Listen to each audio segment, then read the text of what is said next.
Amém. Vamos começar então o nosso estudo, vamos fazer uma oração, agradecer a Deus, né, pelo privilégio de podermos estar juntos, aprendendo mais e mais da palavra do Senhor. Senhor, meu Deus e meu Pai, muito obrigado, te agradeço, ó Pai, por esta oportunidade, por cada um dos irmãos que já está aqui comigo e aqueles que ainda vão chegar, que o Senhor possa estar a trabalhar na nossa mente e no nosso coração, nos ensinando, ó Pai, cada vez mais a tua palavra e que isso se traduza em mudança e transformação de vida a cada dia. Obrigado por tudo, nós te agradecemos, somos gratos, em nome de Jesus. Amém. Irmãos, paz do Senhor, mais uma vez, a todos vós, e vamos estudar um pouquinho da palavra de Deus. Hebreus capítulo 9, já sabemos uma série de coisas sobre Hebreus, já sabemos que é uma carta aqui no nosso contexto ocidental, considerada anónima. No contexto oriental, eles consideram que essa carta é do apóstolo Paulo. Na realidade, até ao terceiro século, final do terceiro século, essa carta era atribuída ao apóstolo Paulo. Depois, com a crítica textual, a alta crítica, veio mudar um pouco essa ideia. No Oriente, essa ideia manteve-se, aqui no Ocidente, não se afirma isso, né, que seja uma carta de Paulo, embora muitos acreditem que seja. Normalmente é uma carta que é considerada anónima, uma carta aqui escrita para povo judeu, pelo tipo de linguagem, povo familiarizado com a cultura judaica e um povo que parece que estava aqui a dar um passo atrás na fé. E por isso que essa carta é escrita para mostrar que Cristo é superior. No capítulo 9 de Hebreus, trazendo aqui um pouquinho de contexto, né? No capítulo 8, o escritor já tinha colocado aqui como Cristo é o ministro do verdadeiro tabernáculo, não que o outro seja falso, não que o tabernáculo aqui da terra fosse falso, mas ele era uma sombra do verdadeiro.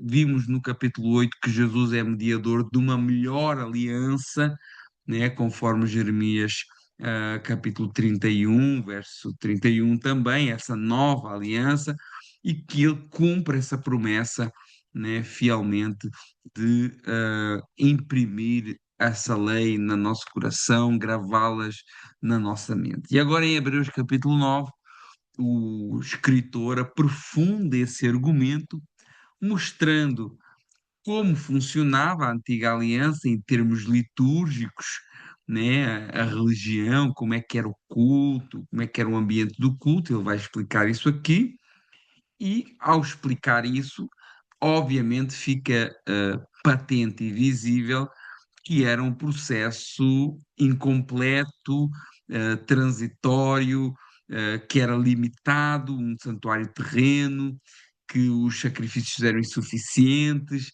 e depois vai demonstrar a superioridade da entrada de Cristo no verdadeiro santuário celestial, a eficácia superior do seu sangue e a necessidade da morte de Jesus para que essa aliança, esse testamento entrasse em vigor, como qualquer testamento só entra em vigor depois da morte daquele que faz o testamento, não é? E a consumação da obra de Cristo e o juízo e a esperança da volta, né? Esses são os pontos que são abordados aqui no capítulo 9. O capítulo 9 é um capítulo de comparação e contraste, né? Nós vamos ter aqui uma comparação do antigo tabernáculo com o verdadeiro tabernáculo. Mais uma vez, quando eu digo verdadeiro, não que o outro era falso, mas o outro era uma sombra do verdadeiro, né?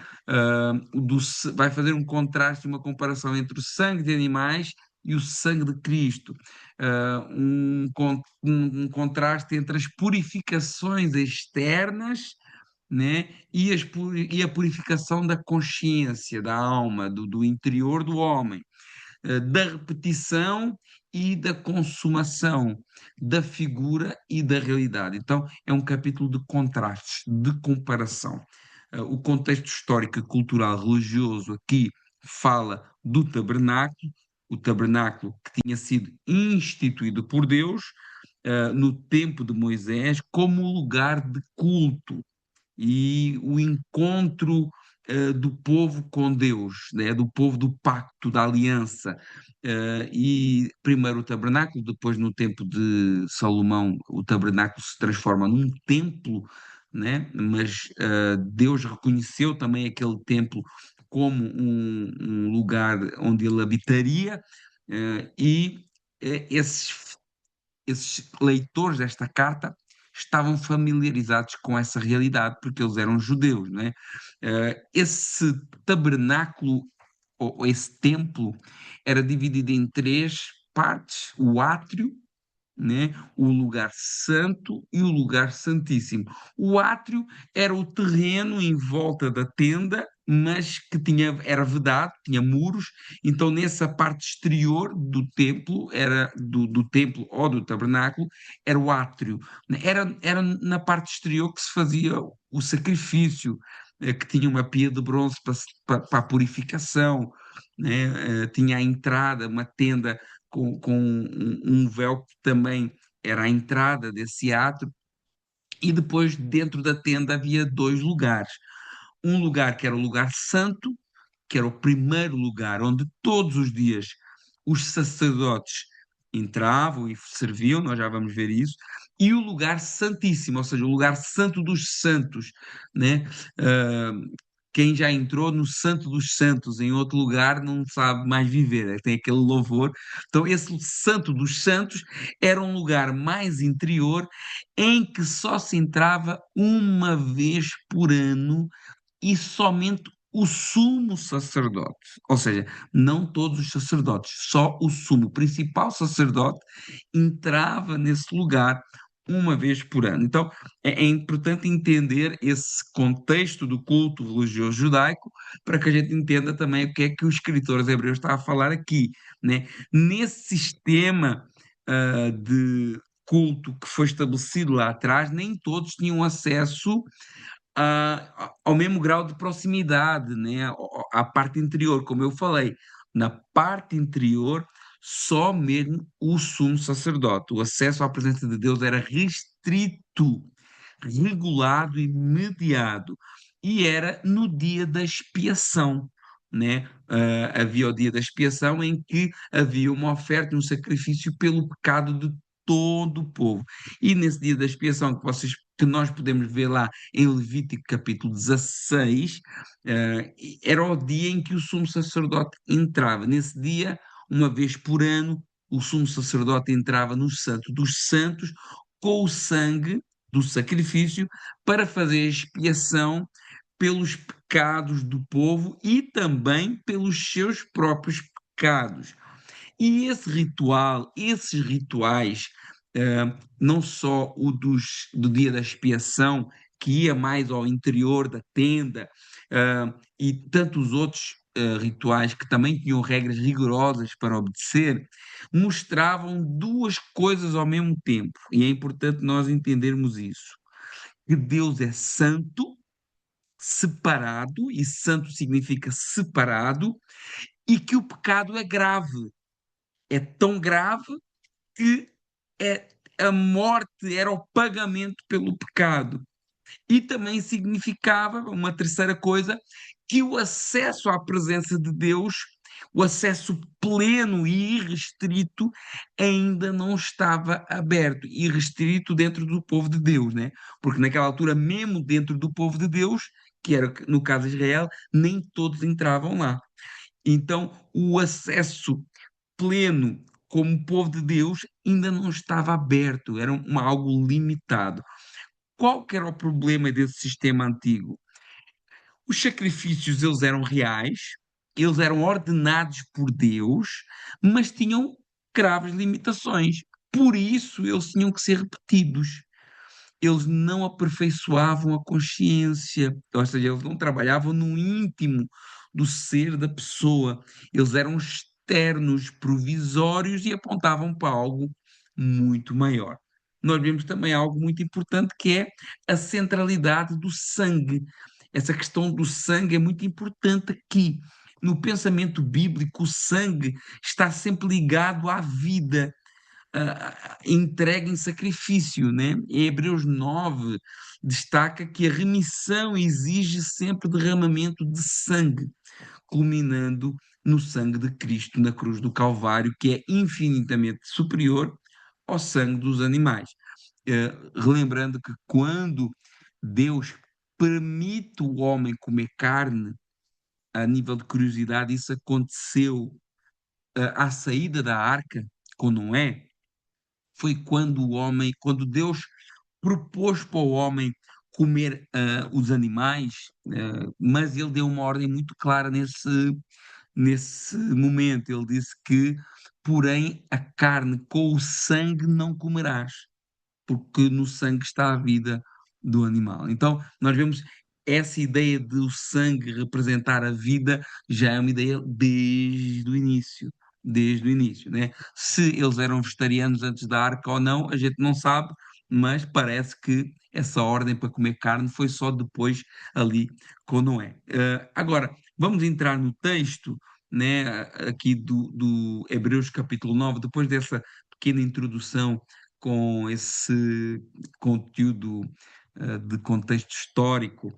E Hebreus capítulo 9, verso 1, pegue na sua Bíblia, na caneta, temos aqui umas 40 páginas para estar a acompanhar de conteúdo e que o Senhor nos capacite. Olha, Hebreus 9, verso 1 diz assim: Ora, também a primeira tinha ordenanças de culto divino em um santuário terrestre. O que é que ele está a falar? Né? Porque se a gente começa a ler o capítulo 9 sem perceber o capítulo 8, a gente não sabe que primeira é esta. Ora, também a primeira tinha ordenanças de culto divino e um santuário terrestre. Então, lembrando que a Bíblia não foi escrita com capítulos e versículos, ok? Versículos no século XIII, capítulos no século XIII, versículos no século XVI, se eu não estou em erro. Posso-me estar a falhar aqui alguma data, mas foi uma coisa 1000 e tal anos depois da organização da Bíblia. Então, a Bíblia, os assuntos eram contínuos. Não é porque estamos num capítulo diferente que o assunto mudou. E quando diz assim, ora, também a primeira tinha ordenanças de culto divino e santuário terrestre, ele está a dar continuidade ao assunto do capítulo 8. A primeira quê? Ele se referiu no final do capítulo 8 a, estava a falar das alianças, né? Então ele está-se a referir à primeira aliança, que é a aliança mosaica, a aliança de Moisés, aquela que foi feita lá no Monte Sinai. E essa aliança, conforme Moisés ensinou, tinha ordenanças de culto, tinha uma liturgia, tinha um sistema bem organizado. As coisas não eram feitas de qualquer maneira, irmão, mas isso também não muda muito. O culto não é feito de qualquer maneira e não é desde que existe culto. Existe culto e a liturgia do culto com sacerdotes, oficialmente aqui no povo de Deus, começa ali com Moisés.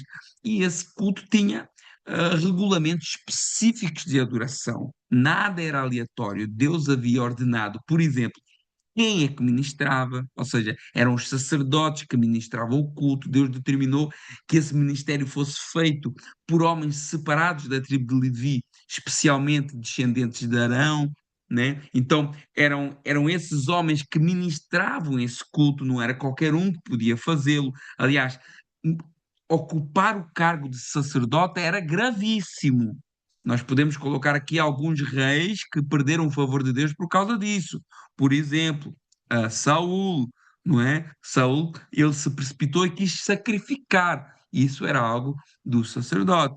Outro exemplo, o rei Uzias, que se precipitou e ficou leproso, apesar de ter sido um bom rei, mas no final da sua vida ele cometeu esse erro e morreu com lepra.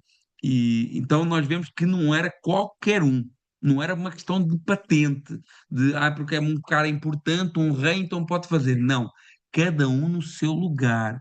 Cada um no seu lugar. E eu acredito que isso é algo que são princípios de adoração e Deus não muda. Deus é o mesmo ontem, hoje e eternamente. Então, não era qualquer um que ministrava o culto, tinha que ser alguém reconhecido diante do povo como sacerdote que tinha sido escolhido por Deus.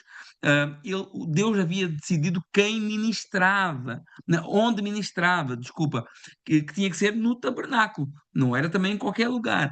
Esse culto tinha que acontecer no lugar estabelecido por Deus. Primeiro o tabernáculo, depois o templo, né? O tabernáculo andou ali no deserto, o tabernáculo era uma tenda ambulante, móvel, em que à medida que o acampamento avançava, eles levantavam o tabernáculo, arrumavam aquelas tábuas, aquelas coisas todas, e quando o povo assentava acampamento, voltavam a montar toda aquela tenda, e isso aconteceu durante os 40 anos no deserto. E depois, mais tarde, Davi tem então o desejo de construir o templo, ele acaba não construindo porque foi um homem com as mãos cheias de sangue, e o seu filho então cumpre essa missão de construir, mas o seu pai Davi deixou tudo mais ou menos organizado para ele o fazer, né, lá em Jerusalém. Então, Deus havia estabelecido quem ministrava, tinha que ser o sacerdote, onde ministrava, tinha que ser no tabernáculo e depois no templo, como ministrava, tinha que ser com sangue, com sacrifício, era o elemento essencial da antiga aliança, porque sem derramamento de sangue não há remissão de pecados, conforme a gente vai ler aqui nesse texto. Quando ministrava, também não era de qualquer altura, não. Apetece fazer culto, agora vamos fazer. Também não era assim, não. Haviam sacrifícios diários, horários específicos, de manhã e à tarde, nos sábados e nas festas do calendário judaico, era um calendário muito festivo. Aliás, o nosso Deus é um Deus de festa, e isso é tão verdade que ele instituiu no calendário do seu povo várias festas para que o povo pudesse voltar para Deus e também se alegrar. Festas no sentido de se voltar para Deus, de lembrar aquilo que Deus era, de lembrar toda a grandeza do Senhor e a misericórdia do Senhor, e também se alegrar no Senhor. Então, o nosso Deus é um Deus de festa, isso é claramente comprovado. O nosso Senhor Jesus, o primeiro milagre que ele faz foi numa festa, num casamento, e vemos que ele estava sempre muito bem acompanhado, em mesas, comendo e bebendo, e por isso às vezes até diziam que ele era comilão e beberrão. Né? Então, o nosso Deus é um Deus alegre, que gosta de comunhão, que gosta de festa, que gosta de se alegrar conosco, né? Com os seus filhos. Então, Deus decidiu onde ministrava, quem ministrava, como ministrava, quando ministrava e quais os sacrifícios eram oferecidos. Tudo era estipulado por Deus. Vemos que o culto a Deus, e isso é um padrão que segue para a nova aliança, é com ordem e decência. E é muito importante a gente entender isso, principalmente nós que ministramos e aqueles que estão à frente, tem ordem e decência. E o Espírito Santo nunca vai dirigir alguém para fugir dessa ordem. Isso é muito interessante entender, porque o Espírito Santo não faz nada que contrarie a palavra. Então, quando a gente tem uma oportunidade para fazer determinada coisa, isso está dentro de uma liturgia que foi apresentada ao Senhor, que foi orada. Então, quando eu vou orar, quando eu vou uma palavra de oferta, uma palavra de abertura, eu vou para aquilo que eu fui designado a fazer. Porquê? Porque existe uma ordem, existe um horário, existe uma sequência de culto que tem que ser cumprida. E esse princípio da liturgia santa é um princípio para os dias de hoje. Claro que não estamos a falar de engessar o culto, de engessar a ação do Espírito, mas o Espírito Santo nunca vai fazer nada contrário à sua palavra. E a sua palavra manda o culto ser ordeiro, com ordem, decência, com tudo bem organizado e estabelecido, né? Então nós vemos esse princípio que já vem do primeiro culto, né, oficial, ainda que num contexto de antiga aliança. Então nós vemos que Deus estipulou isso, essa primeira aliança, essa primeira ou antiga, né? Podemos falar das duas maneiras, tinha essas liturgias de culto, e num santuário que era terrestre, né? O santuário da antiga aliança pertencia à esfera terrena, à esfera material, era real, era instituído por Deus, era santo em seu propósito, mas ainda assim era terreno e não celestial. Então, o problema da antiga aliança não era a ausência de culto, nem a falta de seriedade religiosa. O problema era a sua limitação. Ela era terrena e, por isso, provisória, porque passarão os céus e terra, mas a palavra do Senhor não passará. Então, se passarão céus e terra, essa aliança e essa liturgia é provisória e preparatória para algo que não passará nunca mais.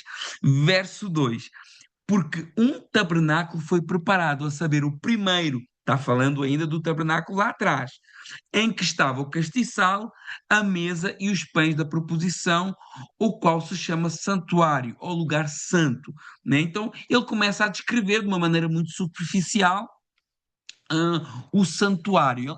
O objetivo do escritor não é dar aqui detalhes específicos de onde ficava cada coisa, né? Mas dar aqui uma ideia, né? Quando a gente entrava no lugar santo, na primeira parte da tenda, tinha normalmente o castiçal do lado esquerdo, o castiçal, o candeeiro, a menorá, né? Que significava a luz do Senhor, né? Ali nunca podia ser apagado aquele castiçal, ele tinha que estar sempre, sempre com a luz acesa. E depois Jesus, ele se afirma como essa luz, né? Eu sou a luz do mundo, né? Então, nós sem Cristo estamos numa escuridão espiritual, com Cristo somos iluminados. Então, nós vemos que essa luz, esse candelabro que estava sempre continuamente aceso, já apontava para essa luz que viria, e depois tinha a mesa onde ficavam os pães. Esses pães colocados ali nessa mesa diante do Senhor já simbolizavam as 12 tribos de Israel, que estavam ali na presença, né, perto da presença de Deus, como um sinal de provisão divina constante para o seu povo, né? Esses pães eram constantemente renovados. Então, os sacerdotes comiam, passado uma semana comiam o pão e substituíam por outros pães novos. Então, era um símbolo de sustento e cuidado pelo povo, garantido pelo próprio Deus. E nós temos essa, essa sombra realidade em Jesus. Ele diz: olha, eu sou o pão da vida e aquele que vier a mim nunca mais terá fome. Então, esse lugar chama o Santo dos Santos, e aqui ele está se referindo a esse primeiro compartimento onde os sacerdotes operavam. Toda a estrutura do culto apontava para uma ordem, para a santidade, para uma mediação entre Deus e o homem. Nada ali era ao acaso. Tudo ensinava algo sobre Deus, sobre o pecado e sobre a necessidade de um mediador. No verso 3: mas depois, segundo o véu, estava o tabernáculo, depois do segundo véu, estava o tabernáculo que se chama Santo dos Santos, ou seja, esse interior do tabernáculo tinha duas divisões, o lugar santo, depois tinha um véu que dividia o santo dos santos, havia uma separação. O tal véu que já foi rasgado, né, como cantámos ontem no final do culto. Então, esse véu já era um sinal de barreira, né? Já era um sinal de restrição, de acesso àquilo que era a presença de Deus do lado do véu, né? Esse véu era um véu de linho fino, torcido, púrpura, azul, escarlate, era uma peça muito rica, altamente trabalhada, e tinha uns querubins bordados nele. Os querubins são figuras que representam a santidade de Deus, que são guardiões da presença divina. Alguém lembra lá no Éden, né, que o Senhor colocou querubim com a espada para guardar o acesso à árvore da vida? Então, os querubins têm essa ideia de guardiões da glória, guardiões das coisas santas, né? E esse véu tinha esses querubins bordados, né? Como esse símbolo de restrição ao acesso a Deus. Não é qualquer maneira, não é qualquer jeito, não era qualquer um. Então a função desse véu era separar o homem da presença direta de Deus. Depois nós vemos que esse véu é chamado também em Hebreus da própria carne de Jesus, é que foi rasgada e o véu foi rasgado.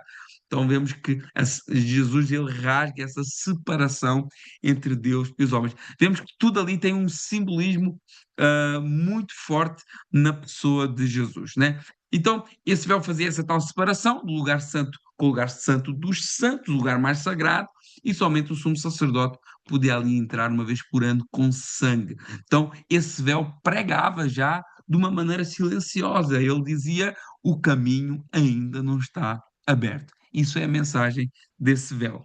E no verso 4 diz que havia um incensário de ouro e do lado lá a arca do concerto, a famosa arca da aliança, toda coberta de ouro, em que estavam os vasos de ouro que continham maná, a vara de Arão que tinha florescido e as tábuas do concerto. Então, o incensário de ouro era um ponto intermediário entre o lugar santo e o lugar santíssimo, né?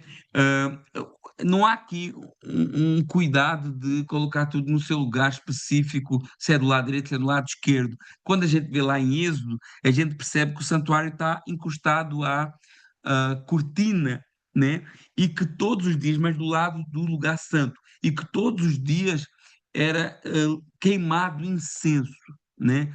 Então, esse incenso está ligado ao ministério sacerdotal e a uma aproximação reverente diante de Deus, né? O incenso, biblicamente, simboliza oração, né? Intercessão, solenidade. Então, ainda hoje nós vemos algumas religiões católica, ortodoxa, que usam muito aqueles incensários, né? Aquilo era uma sombra, né? Que era um símbolo da oração, da intercessão a Deus. Hoje não faz muito sentido, né? Porque hoje já não vivemos mais nas sombras, né? Então, eu acho que nem faz muito sentido o crente ter incenso em casa. Eu acho que, até porque a maior parte do incenso hoje é consagrado e representa religiões esotéricas, mas nessa altura, e o incenso nesse propósito, primeiro não era um incenso qualquer, era uma receita específica de incenso, e ele era uma sombra, uma representação da intercessão de Jesus por nós. O sumo sacerdote, ao queimar incenso, ele, como próprio representante do próprio Jesus, ele é um intermediário que nos leva a Deus, que leva as nossas orações. Por isso nós oramos e agradecemos em nome de Jesus, né? Jesus é esse sumo sacerdote que leva as nossas orações, né? Que é o intermediário entre nós e Deus. Então, hoje não faz mais sentido queimarmos incenso, só em termos de curiosidade aqui, isso apontava também para a mediação de Jesus, e ninguém poderia chegar a Deus sem incenso, é verdade. Até porque a nuvem de incenso, quando o sacerdote entrava nesse lugar com o incenso, queimando o incenso, a nuvem de incenso que se formava dentro desse lugar, ela, ela protegia o homem da presença de Deus. Então é muito curioso isso aí. Ele protegia o sacerdote da glória divina para que ele não morresse, porque ninguém conseguia suportar a manifestação plena da santidade e glória de Deus em sua condição natural. Então, era necessário também esse incenso que representava a nossa intercessão, as nossas orações, mas também para cobrirem a glória de Deus, para que o sumo sacerdote não morresse em contacto com a glória de Deus. Lembram daquele exemplo da palha versus o sol, né? Então, nós somos essa palha, Deus é esse sol. Como é que a palha vai entrar em contacto com o sol? Não vai conseguir. Vai se queimar. Então, esse incenso serviria para que essa glória de Deus que se manifestava na tampa da arca não matasse, não fulminasse o sumo sacerdote. Então, a arca do concerto era o objeto central daquele lugar santíssimo, ela representava o trono do pacto de Deus no meio do seu povo. Ela era toda coberta de ouro. Ouro expressava aqui a glória, o valor, a realeza, a santidade, a dignidade do culto divino. Lá dentro, muito curioso, porque a Arca da Aliança, ela é como se fosse um tipo, uma sombra daquilo que o próprio Deus é. Porque dentro da Arca da Aliança, que representava o próprio Deus, havia três coisas, né? E nós que cremos num Deus que é Pai, que é Filho, que é Espírito Santo, então faz todo o sentido isso, encaixa perfeitamente. Dentro da Arca da Aliança havia um vaso com ouro que continha o maná, né? E a gente sabe que aquilo representa Cristo, né? Representa Cristo, o vaso de ouro, a realeza, e o maná, o pão que desceu do céu. Depois tinha a vara de Arão, né? A vara de Arão é um episódio muito interessante que está lá em Números capítulo 17, quando alguém questionou a liderança de Moisés e Arão, né? E Deus mandou: vocês estão a questionar, vocês acham que eu escolhi mal? Então cada tribo vai colocar aqui uma vara, e a vara que der fruto, esse será aquele que eu escolhi. E claro que a vara que deu fruto foi a vara de Arão, que floresceu, brotou e deu amêndoas. Então nós vemos aqui essa vara que dá fruto, né, amêndoas, como um tipo, uma figura do Espírito Santo, né, que nos dá os frutos do Espírito.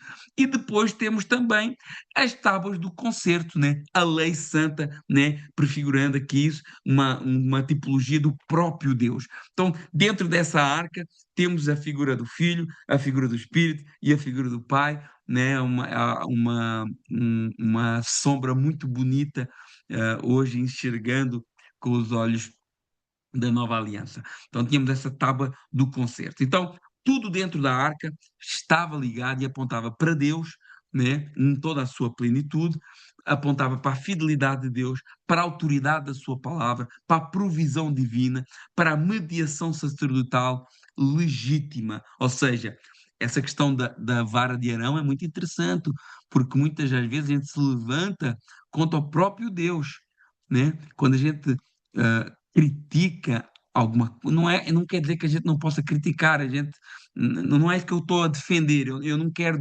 nunca defender essa ideia de que as lideranças não são questionáveis, não é isso que eu quero defender, mas o episódio de Arão e Moisés é muito interessante, porque às vezes a gente acaba combatendo o próprio Deus, e Deus não deixa isso impune, né? Então eu depois recomendo ler uh, Números capítulo 17 para entender essa questão aí da vara que dá frutos, mas a gente não tem tempo para isso. Então, esse sistema antigo carregava forte simbolismo teológico, mas ainda era uma figura de coisas que viriam. E Cristo, em Cristo, todos esses sinais, né, contavam para um cumprimento pleno nele. Verso 5, meu Deus, já são 8:30.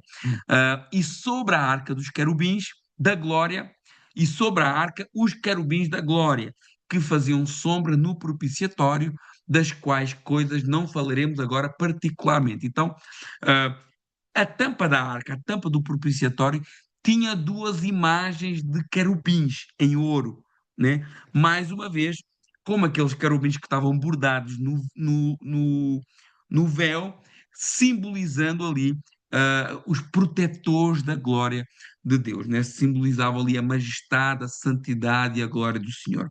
Eles são seres celestiais associados à presença e à glória de Deus. Não são humanos, também não são anjos comuns, não é muito correto falar anjo querubim, não é muito correto, ainda que quando nós estudamos angelologia, nós estudamos sobre os querubins, mas o querubim não é um anjo, é um ser celestial.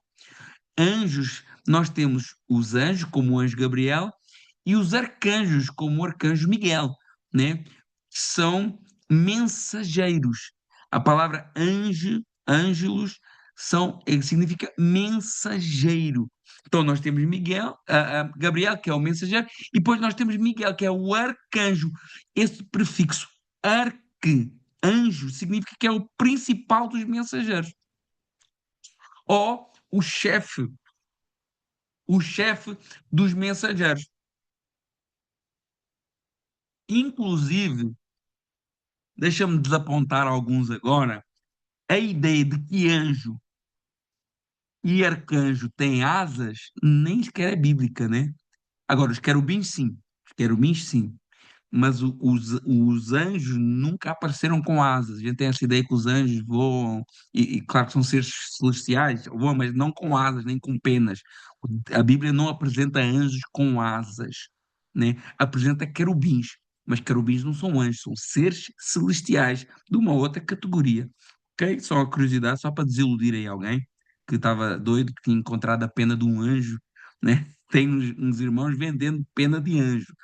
Aí, os arcanos, esses querubins que não são anjos, são seres celestiais, eles faziam sombra no propiciatório, né? O propiciatório era a tampa da arca, o lugar ligado à expiação do pecado, porque era ali onde o sangue era salpicado, era borrifado, era aspergido, né? E ali era um ponto, o propiciatório era um ponto simbólico entre, um ponto de encontro entre a santidade divina e a culpa humana e a necessidade de salvação. Então, o propiciatório apontava fortemente para Jesus. Por isso que João fala na sua primeira carta, no capítulo 2, verso 1 e 2, diz assim: Filhinhos meus, estas coisas eu vos escrevo para que não pequeis. Se todavia alguém pecar, temos o advogado junto ao Pai, Jesus Cristo o justo. Ele é a propiciação pelos nossos pecados. Então, essa palavra propiciação vem de propiciatório, que é essa tampa que fechava a arca e onde o sangue era aspergido, né? Onde o sangue era borrifado, o sangue dos sacrifícios, era onde o pecado era tratado.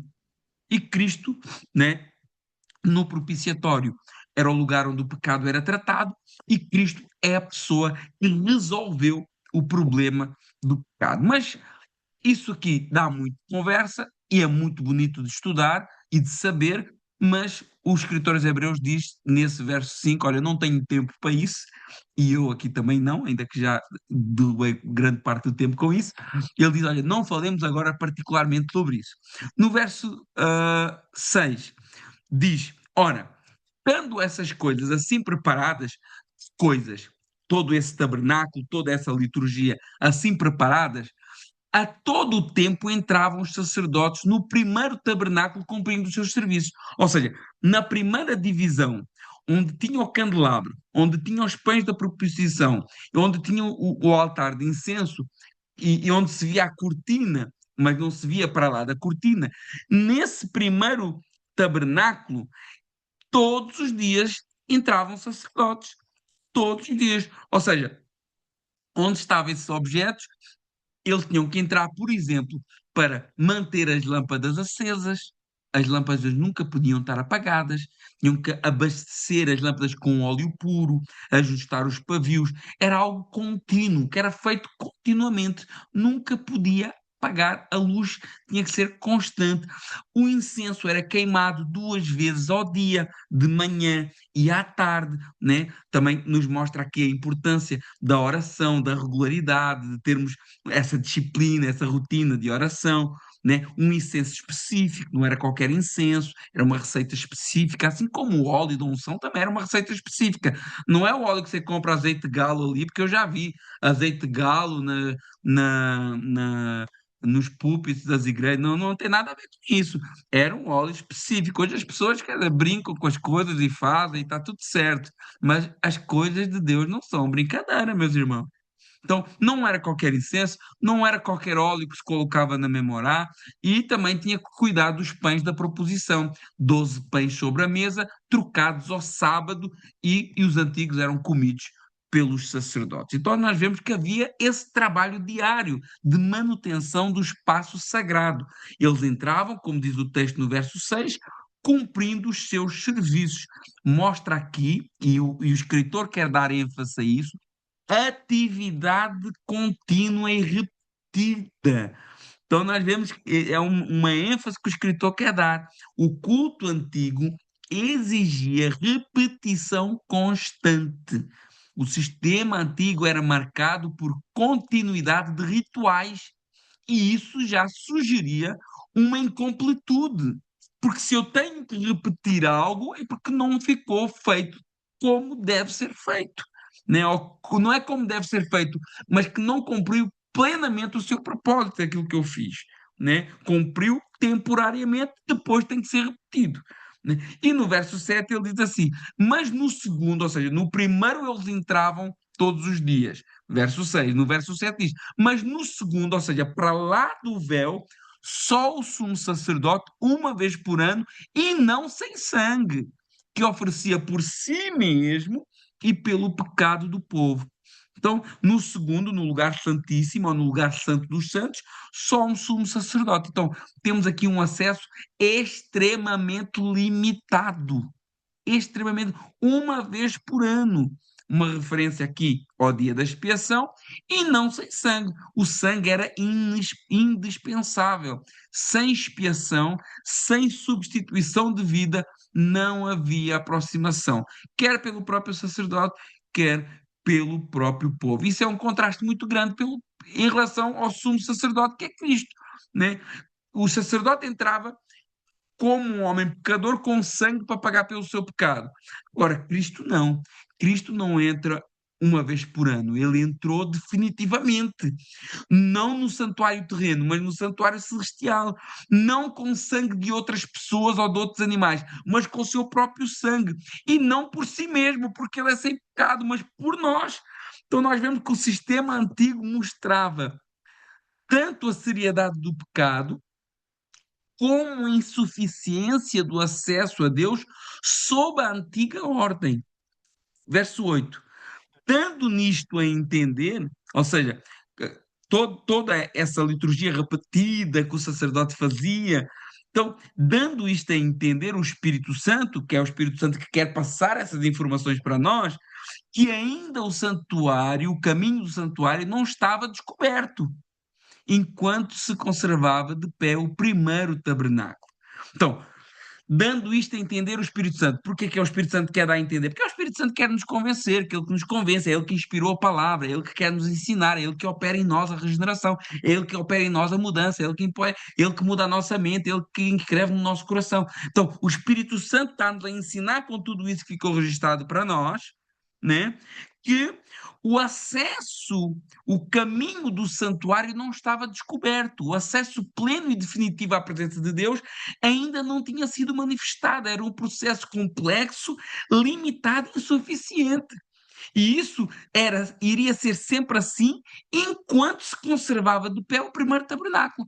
Então, enquanto o ministério levítico, sacerdotal arónico, estivesse de pé e funcionando, aquilo era sempre algo que simbolizava e que levava-nos para uma realidade mais à frente, mas nunca algo que abrisse definitivamente o caminho de Deus para nós. Então a antiga aliança ensinava, pela própria liturgia do culto, faltava algo, né? Que ela não era o ponto final. E isso, verso 9, que é uma parábola, ou seja, é uma ilustração. Essa antiga aliança e essa liturgia era uma parábola, uma ilustração para o nosso tempo de hoje, para o tempo presente, em que se oferecem dons e sacrifícios e, quanto à consciência, não podem aperfeiçoar aquele que faz o serviço. Ou seja, ele está falando para irmãos que viviam numa situação em que ainda existia sacrifícios, né? Porquê? Porque apesar de Cristo ter vindo e completado tudo isso, o judaísmo continua oferecendo sacrifícios até o ano 70. Né? Então, até o ano 70 depois de Cristo, nós temos o sistema sacrificial levítico da ordem de Arão funcionando. E ele está falando, olha, isso nos ensina alguma coisa hoje. Vocês estão oferecendo sacrifícios, mas isso não muda nada em relação à consciência, isso não muda o nosso interior. Isso não aperfeiçoa ninguém, porque nós temos que estar sempre a matar, nós temos que estar sempre a sacrificar. Ele está dizendo para aquele tempo presente, que o templo ainda estava em atividade. Depois, no ano 70, em Jerusalém foi saqueada e foi destruída, e o templo foi destruído no ano 70. Então, o sistema levítico tinha um valor didático, servia como parábola, era uma representação pedagógica, lembrando aquela questão da lei que servia como aio, como tutor, como pedagogo, que dava a mão à criança e que levava até o seu destino final.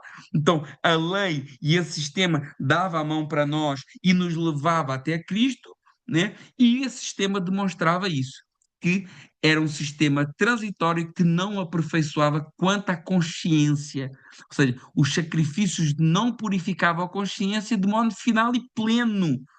Eles tratavam, sim, da impureza cultural e cerimonial, mas não removiam plenamente a culpa diante de Deus. O problema mais profundo do homem não é externo, é interno, como falámos ontem no culto. Não precisamos apenas de rituais, mas de purificação real da consciência, transformação da mente. E essa é a força da nova aliança. Mente e coração, diferente dos rituais externos e complexos. Verso 10. Então, esse sistema que não abria o caminho definitivamente, consistindo somente em comidas, bebidas, várias absolações, justificações da carne impostas até ao tempo da correção. Ou seja, esse sistema antigo tinha outros aspectos da liturgia, tinha a comida, que era. Havia vários regulamentos em relação à comida, às cerimónias, né? Dentro desse sistema de sacrifícios e purificações, existiam regras dietéticas muito rígidas, muito claras. Ainda hoje tem pessoas que não comem determinados alimentos, conta estar agarrado ainda a essas coisas, né?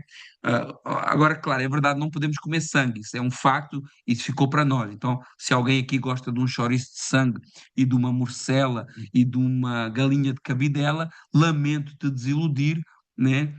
Nós não podemos comer sangue. Agora, tem muitas coisas que estavam lá no antigo pacto, de carne de porco, peixe com pele, sem escamas, camarão, isso aí apontava para uma outra realidade, e a gente vê depois lá em Atos capítulo 15, quando os apóstolos se reúnem para decidir como é que é essa questão aí das leis judaicas para nós gentios, o que é que pode, o que é que não pode, e ali ficou bem claro, olha, não devemos comer sangue, carne consagrada a ídolos, né? E carne sufocada. Então, e imoralidade sexual.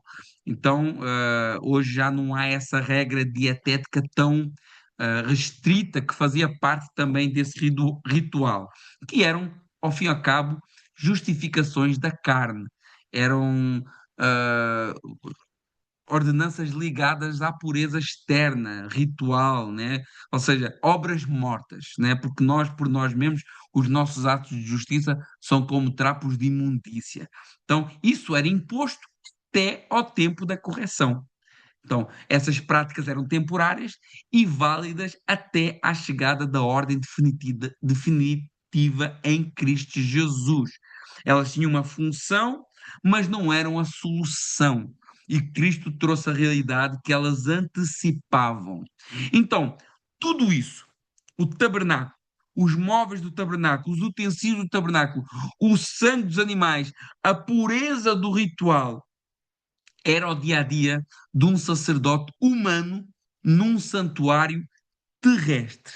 Agora o escritor vai deixar bem claro que Cristo entrou num santuário superior com consequências superiores. Hebreus capítulo 9, verso 11, e essa primeira parte desse verso 11, ele está falando aqui de várias coisas importantes, só que ele depois fala da mais importante, ele diz assim, mas vindo Cristo, glória a Deus, vindo Cristo, olha, tudo isso era santo, tudo isso era bom, tudo isso era importante, mas olha, mas vindo Cristo, o sumo sacerdote dos bens futuros, por maior e mais perfeito tabernáculo, não feito por mãos, não é dessa criação. Ou seja, começa aqui com um grande contraste. Olha, agora, irmãos, agora veio Cristo.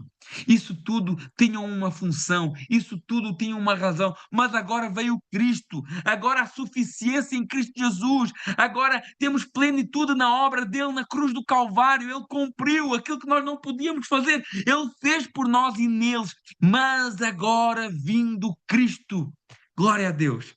Todo esse ritual, toda essa liturgia que demonstrava o tamanho da santidade de Deus, era importante, era santo, era puro, mas agora vindo Cristo, glória a Deus, né? O sumo sacerdote dos bens futuros. Cristo é o sumo sacerdote das realidades prometidas, da consumação redentiva, dos bens do fim, que começaram já a chegar na sua obra de cruz e ressurreição.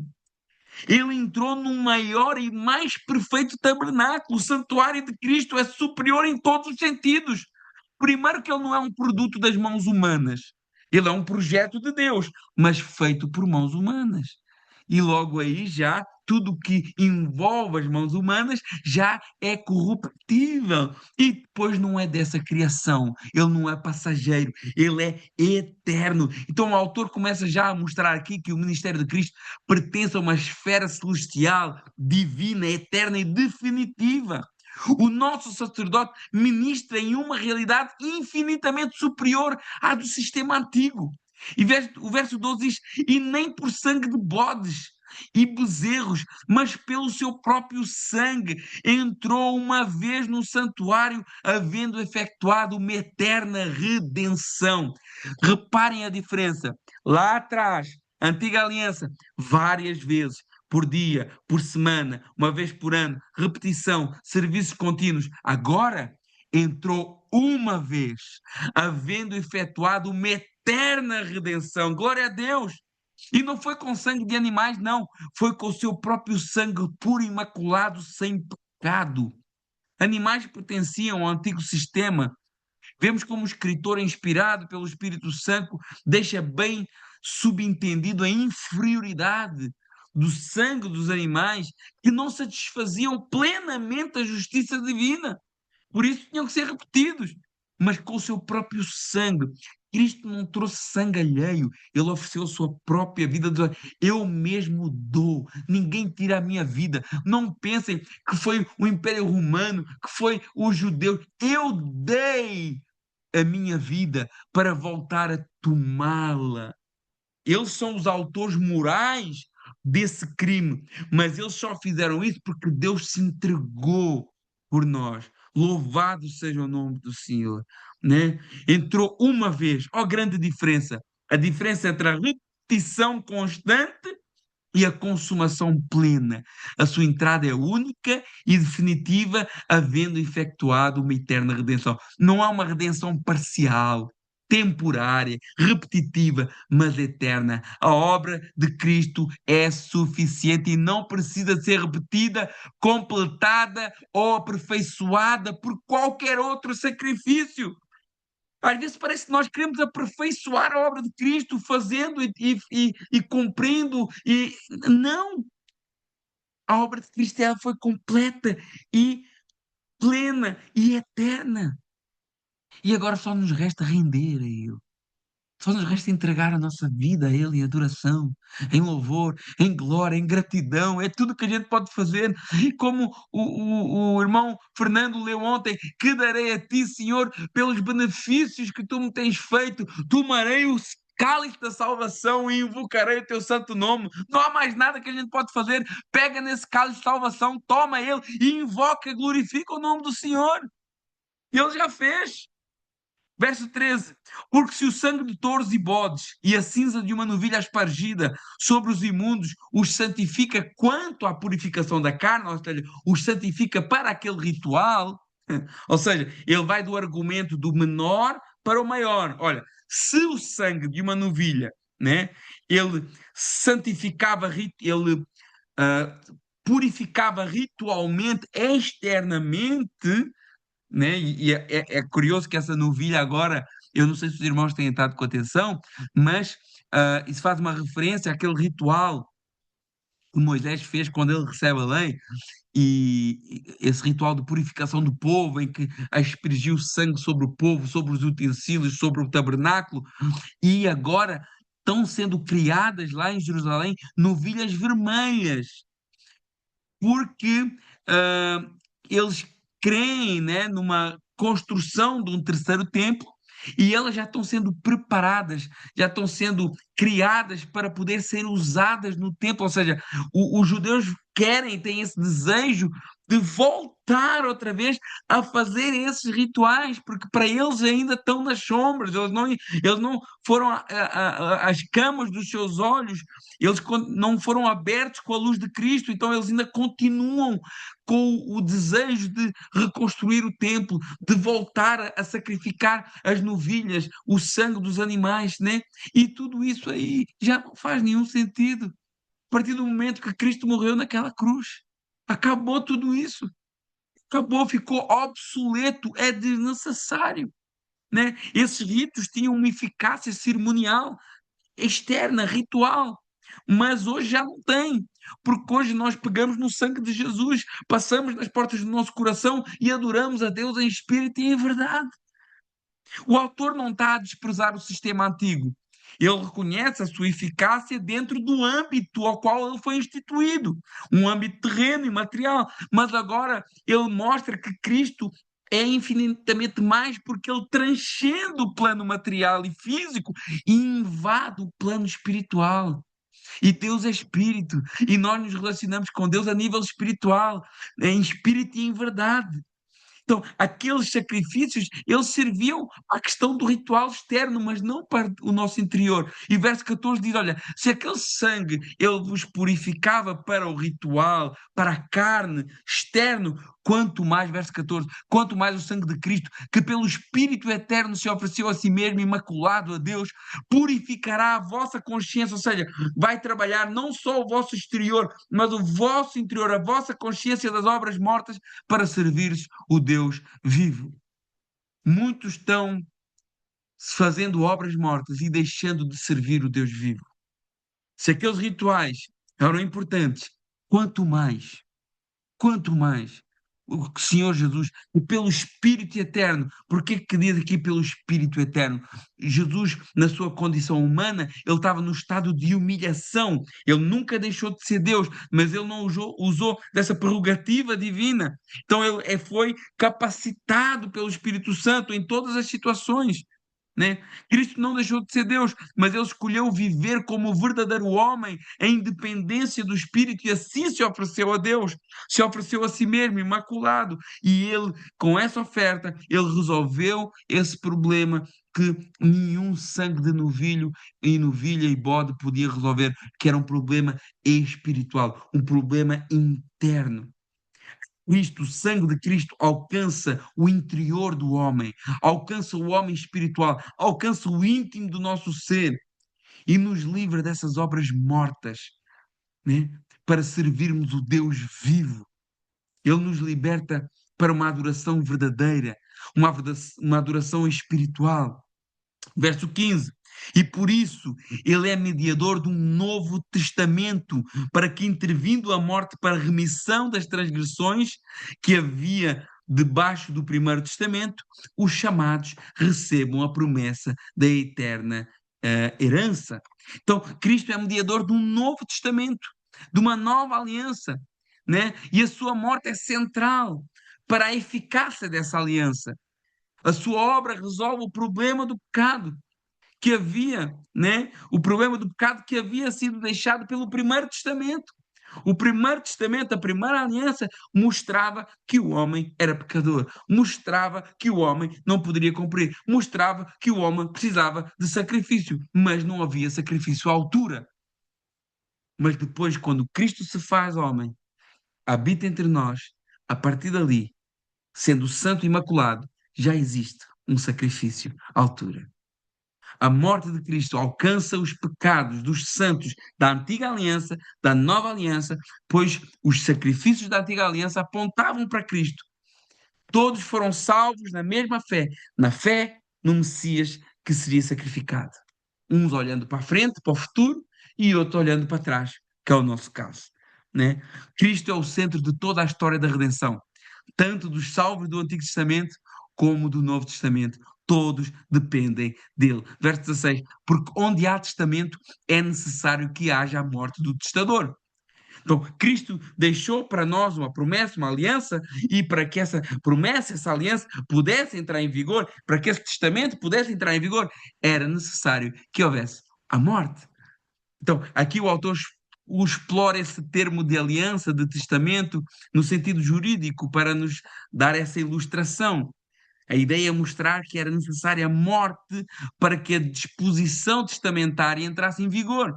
Um testamento só tem validade quando a pessoa que o passou morreu, né? E ele faz aqui esse ilustrativo jurídico, assim como um testamento só entra em vigor com a morte, a nova aliança é inaugurada pela morte de Cristo. Ele diz: olha, esta é a nova aliança no meu sangue. Fazei isso em memória de mim. Verso 17. Porque um testamento tem força onde houve morte, ou terá ele algum valor enquanto o testador vive? Né? O mesmo argumento. O autor utiliza essa analogia para reforçar a necessidade da morte de Cristo na inauguração plena da nova aliança. Pelo que também o primeiro não foi consagrado sem sangue, ou seja, o primeiro testamento, ele também foi fechado com sangue, né? Ele vai explicar no verso 19, porque havendo Moisés anunciado a todo o povo todos os mandamentos segundo a lei, tomou o sangue de bezerros, de bodes, com lã, com água, com água, com lã púrpura e com isopo, e salpicou, aspergiu, tanto no livro como em todo o povo. Então o escritor explica que a primeira aliança também foi inaugurada com morte. A aliança antiga também foi inaugurada com sangue. Você pode ver isso em Êxodo 24, do verso 3 ao 8. Então, o sangue de novilhos e bodes aspergido sobre o altar, sobre o livro, sobre o povo. Isso era um tipo do sangue de Cristo do Novo Testamento, né? Então, nós vemos aqui esse sentido de expiação, de validação da aliança com a morte, com o sangue derramado. E não só sangue, mas diz aqui que misturou sangue e água, né? Que era usada para as purificações, né? Associada aqui aos rituais também, porque depois do altar, na parte de fora do tabernáculo, depois do altar onde era queimado o sacrifício, havia uma pia com água onde o sacerdote se lavava. Então, esse sangue, essa água foram misturados, né, e foi salpicado pelo povo. O sangue apontava para o sangue de Cristo e a palavra e a água apontava para a palavra, para o Espírito, né? Por isso que Jesus diz: olha, aquele que não nascer da água e do Espírito. Quando Jesus morre, o soldado fura, o que é que sai? Água e sangue. Já era uma figura daquilo que aconteceu lá atrás. Irmãos, a Bíblia é linda. A Bíblia é maravilhosa, meu. Quando a gente começa a conectar essas coisas, olha, eu não sei se eu viajo demais na maionese, se os irmãos conseguem me acompanhar, mas é maravilhoso.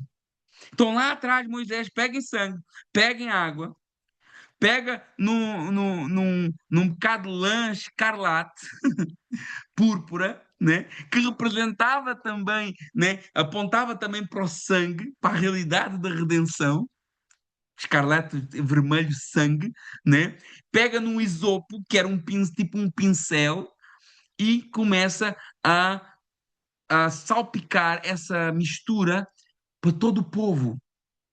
Então, isso tem um sentido, né? Porque não bastava o sangue ser derramado, tem que ser aplicado. Então, muitos hoje conhecem a obra da cruz, mas não aplicam à sua vida.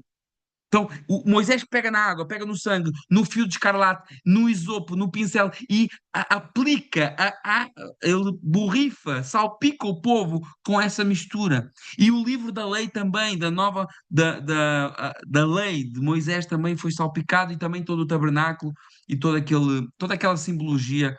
E isso é muito profundo, nós não temos tempo, o tempo já terminou, mas não saia, já vamos acabar. Verso 20. Então, o verso 19, que eu perdi-me aqui um bocadinho. Então, Moisés anunciando o povo os mandamentos, ele, ele anunciou isso com morte, com sangue, com salpicar de sangue sobre o povo. Então, esse primeiro testamento também foi, também houve morte associada para que ele pudesse entrar em vigor, né? E agora no verso 20 diz, dizendo, e Moisés disse, este é o sangue do testamento que Deus vos tem mandado. Então, esta fórmula mostra que a aliança era oficialmente confirmada com sangue, com morte, né? Um testamento, morte, para que o testamento possa entrar em vigor. E aqui, no verso 21 diz, semelhantemente, ele também aspergiu o sangue sobre o tabernáculo e sobre os utensílios, né? E quase todas as coisas, segundo a lei, se purificam com sangue. Ainda está no contexto daquilo que Moisés fez para o início da antiga aliança. E sem remissão sem derramamento de sangue não há remissão de pecados. De sorte, verso 23. Então, se lá atrás, para confirmar a antiga aliança, houve sangue, houve morte, e todo mundo foi borrifado e aquela ritual. Então, se lá atrás isso aconteceu, verso 23, de sorte que era bem necessário que as figuras das coisas que estão no céu assim se purificassem, mas as próprias coisas celestiais com sacrifícios melhores do que estes. Então, se aquilo que era figura daquilo que era do céu, então o que havia cá na terra era figura do que é do céu, era necessário que assim se purificassem. As próprias coisas celestiais também têm que ser feitas, não que elas sejam impuras, mas tem que ser representado tudo isso também com coisas melhores. Né? Então, as coisas terrenas eram purificadas com sacrifício animal, mas a realidade espiritual, celestial, está ligada a um sacrifício melhor que é o de Cristo.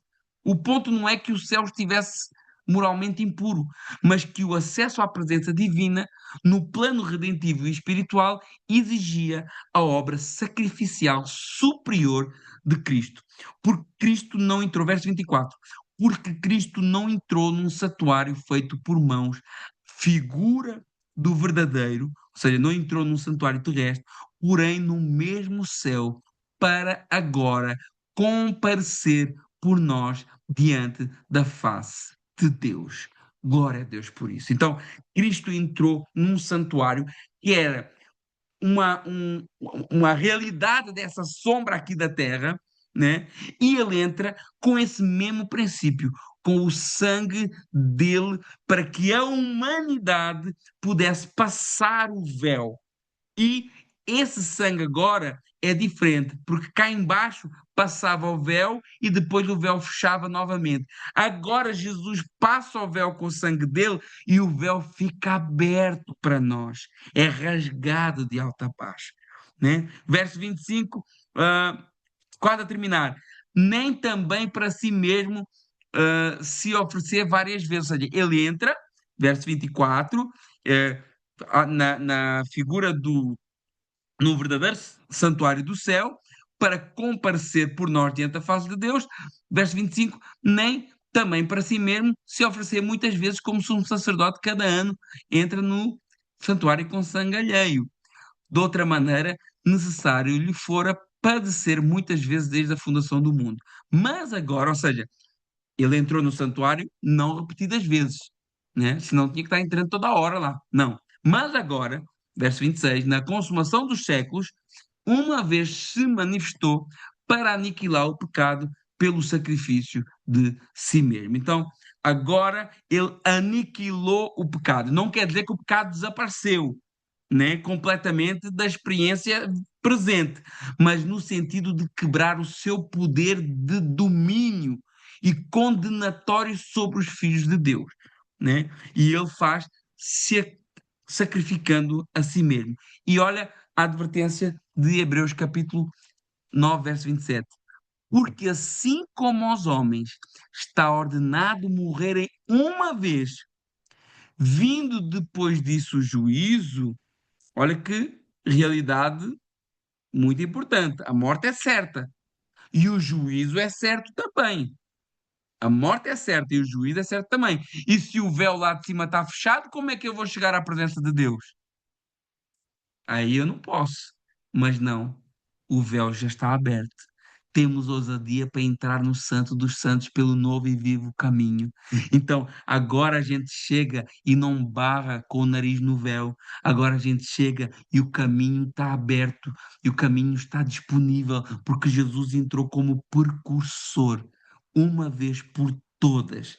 Verso 28. Assim também Cristo, oferecendo-se uma vez para tirar os pecados de muitos, aparecerá segunda vez sem pecado aos que esperam para a salvação. Ele se ofereceu uma vez, mais uma vez, a oferta única e suficiente para tirar o pecado de muitos. Né? Aqueles que crerem, que entregarem a sua vida ao Senhor Jesus, terão os seus pecados perdoados, as suas iniquidades perdoadas, o seu íntimo restaurado. Ele aparecerá. Olha o que é que diz aqui. Ele aparecerá segunda vez. A primeira vinda foi para tratar do pecado por meio do sacrifício.